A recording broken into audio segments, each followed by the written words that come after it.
Hi, welcome to my kitchen. My name is Carol and Eddie and I own a small catering business called Carolyn's Absolutely Fabulous Events. Many of you may already know me from the afternoon teas at the DCA. I also have done the women's group lunches and a few years ago had great fun doing the art lecture lunches. More recently I've been doing the grazing boards for the evening cocktail parties at the DCA, and we're really hoping we can get back to all being together quite soon. But meantime, let's have some fun in the kitchen. So Amy, Belle and Lisa Joyce got hold of me and said would I be willing to do some videos. Obviously delighted to be asked, and one of the requests that Amy made was how to make coconut macaroons, the ones that I serve at the afternoon teas that I dip in chocolate. So stay with me and we're going to do that this morning.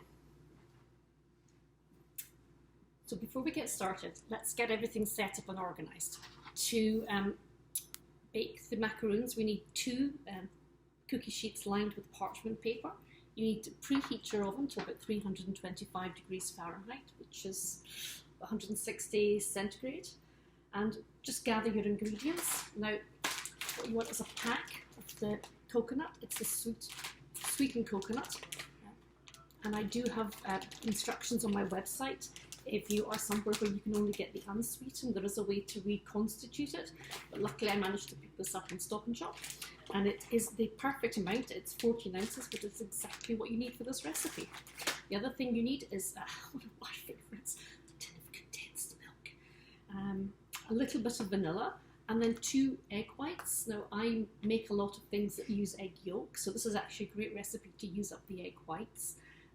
What you can do, I made pastry recently and custard, so I used quite a lot of egg yolks, and these are within I think 4 days of my last use, which is fine. But if you're not going to use them straight away, egg whites also freeze really well. Just remember to mark on your container how many egg whites there are so that you can find them quite easily. So today we're going to use 2 egg whites, and very simple. We whisk the egg whites. I use my trusty KitchenAid, but a handheld whisk with a little bit of elbow grease would do, and or a handheld electric mix. So we're just going to get that ready, and make sure first of all that your bowl is completely clean. There's something lurking in the bottom of that, and we are just going to whisk the egg whites until they form stiff peaks. And then this large bowl, try and get the largest bowl you can find, and we are going to simply add the coconut and the condensed milk. Let me just snip this and mix that all together. It's a really straightforward recipe. So we add the whole bowl, and then 1 tin of condensed milk. I always loved condensed milk. It's one of those things that we used to get occasionally when we were baking as a child, and we would all fight over who got to scrape the insides. And then just a little bit of vanilla extract, not too much. I don't like the overpowering taste. And what you do is you just mix that completely. And then we're just going to whisk the egg whites and fold those in. So let me see how noisy this is.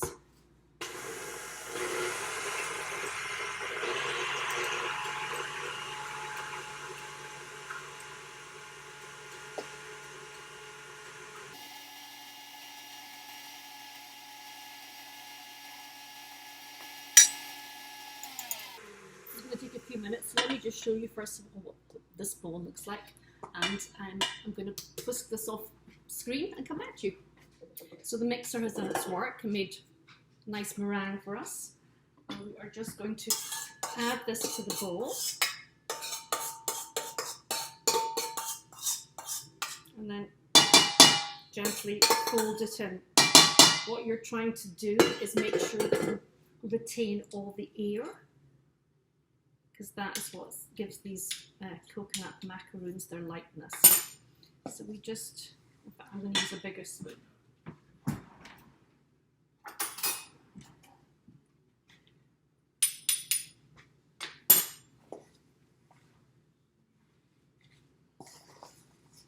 So these are going to go into the oven for about 25 minutes. Start looking at 25 minutes and then just check.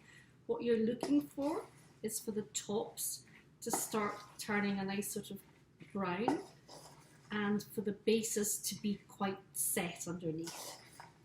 Obviously it's up to you how crispy you like your macaroons. And the reason that we dip them in chocolate is I find that they can go a little soggy if you keep them for too long. They really are best eaten quite quickly, but if you dip them in chocolate, that seems to give them a little bit more of a shelf life. The only thing with this recipe is I would say is it does make quite a lot of coconut macaroons. So I don't think with only 4 of us in the house we're going to eat all of them. I'm planning at the end of this to package some up and maybe give them as little Easter gifts. But it's entirely up to you. You may just hold on to them yourself. They possibly freeze. I haven't tried, so if anybody does do that, let me know. Anyway, what we're going to now do is just put some little piles, and you're just trying to, we should get about 24 out of these. I sometimes make them smaller for the tea, because that way people can have more than one thing. But you're looking to get just little piles here.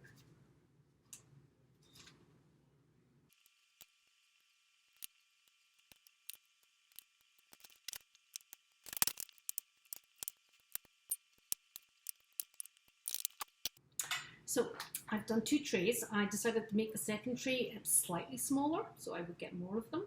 So I've got a dozen slightly larger ones, and I've got 14 of the slightly smaller ones. Entirely up to you which size you do. Obviously the larger ones will take a little bit longer to cook. So let me throw these in the oven, and let's see what they look like when they come out. We're back. The macaroons have come out the oven. We've lost a few along the way that didn't get as far as having chocolate put on them. So we're left and with round about 20, I think now. Maybe I'll get rid of them faster than I thought. I discovered that when I was timing them, actually it was nearer 20 minutes than 25, so definitely start checking them around about the 20-minute mark.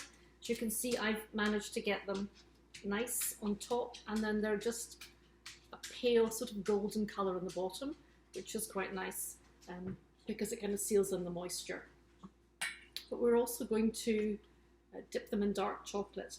Again, you can do dark or plain. It seems most of my milk chocolate, you can do dark or milk, but it seems most of my milk chocolate has mysteriously disappeared. Can't think where that's gone. So to melt the chocolate, break it up into pieces, put it into a small bowl over a pan of simmering water. You don't want the water to boil because you can burn the chocolate. And also be very careful as you take this off the heat, because the steam can burn you. So always use gloves or a tea towel or something. So we have a nice consistency with this chocolate here, and I'm just going to take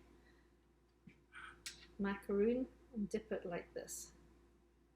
And we're going to get it completely covered, and then we just shake it slightly so it doesn't drip too much.